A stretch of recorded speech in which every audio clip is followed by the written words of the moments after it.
pakinig. Magkalayo man ang ating pagitan, ang kalungkutan saglit na iiwan. Huwag kang iiwas sa aming kaibigan, pasensya na kung ika'y mahawahan. Ang katotohanan versus beyond distance.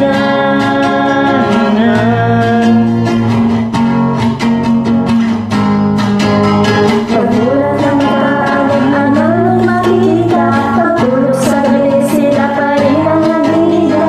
Sabi niya, pinababak nila, isang kahong kordon ay kulang ba sa kanila?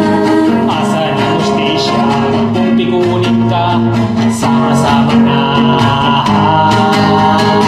Magkalayo man ang ating pagitan, ang kalungkutan saglit na iiwan. Huwag kang iiwas sa aming kaibigan.